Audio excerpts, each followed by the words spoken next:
বাংলাদেশে স্মার্টফোন ব্যবহার মূলত ২০০০ সালের শেষের দিকে শুরু হলেও সহজলভ্য স্মার্টফোন এবং জনপ্রিয়তা বাড়ার মূল সময় ছিল ২০১২ থেকে ১৩ সালের দিকে।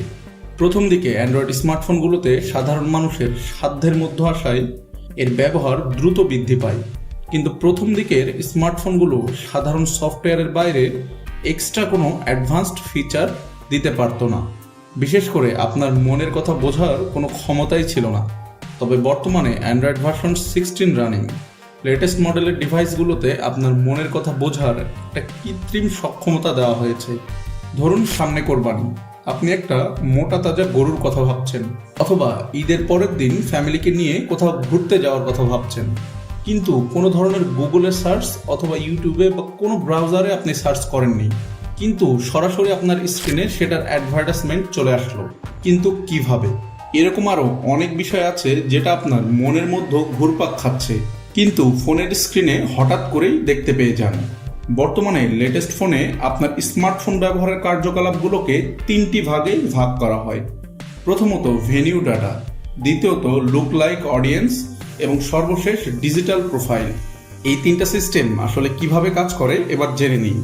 ভেনিউ ডাটা, ধরুন আপনি কোনো শোরুমের পাশ দিয়ে হেঁটে গেলেন, অথবা ওই শোরুমে আপনার অবস্থান ছিল বেশ কিছু সময়, বা এমন কোনো বন্ধুর সাথে দেখা করলেন যিনি নির্দিষ্ট কোনো ব্র্যান্ডের প্রোডাক্ট ব্যবহার করছেন। ফোন আপনার অবস্থানের বিশ্লেষণ ও ডিজিটাল সংযোগ বিশ্লেষণ করে বুঝতে পারে আপনার পরবর্তী চাহিদা কি হতে পারে। যদিও ইন্টারনেট চালু নাও থাকতে পারে, তবে আশেপাশের ব্লুটুথ এবং ইন্টারনেট অন থাকলে সেখান থেকে ডেটা রিসিভ করে। তাহলে একটা সহজলভ্য স্মার্টফোন মানুষের ব্রেনকে কিভাবে নিয়ন্ত্রণের জন্য কাজ করছে ভেবে দেখুন একবার। এজন্য বর্তমান বিশ্বে সিকিউরিটির জন্য অ্যাপেল এবং ব্ল্যাকবেরি ডিভাইসের ব্যবহারের জনপ্রিয়তা দিন দিন বেড়েই চলেছে। এবার লুক লাইক অডিয়েন্স বিষয়টা বোঝা যাক। আপনার সমবয়সী বা একই এলাকায় একদল মানুষ যদি নির্দিষ্ট পণ্যের প্রতি আগ্রহ হয়, অ্যালগোরিদম ধরে নেয় আপনিও সেটা পছন্দ করেন। এর ভিত্তিতে সেই প্রমোশনাল কন্টেন্ট আপনার স্ক্রিনে দেখানো হয়। আর সর্বশেষ যে বিষয়টা বেশি ভয়ঙ্কর, তা হচ্ছে ডিজিটাল প্রোফাইল। আপনি ইন্টারনেটে কোথাও ক্লিক করেছেন, কোনো ভিডিও কতক্ষণ দেখেছেন, বা কোনো ছবির দিকে কত সেকেন্ড তাকিয়ে থাকছেন, এইসব ডেটা বিশ্লেষণ করে আপনার একটি ডিজিটাল প্রোফাইল তৈরি করা হয়।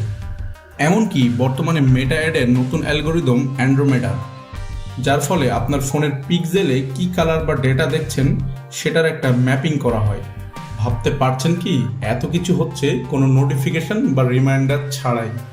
এভাবে আমরা প্রযুক্তির কাছে দিন দিন বন্দী হয়ে যাচ্ছি। আপনার সাথেও কি এমন ঘটনা ঘটেছে? তাহলে কমেন্ট করে জানাতে পারেন। দেখা হচ্ছে এমনই কোনো পরবর্তী ভিডিওতে। সে পর্যন্ত ভালো থাকবেন। আল্লাহ হাফেজ।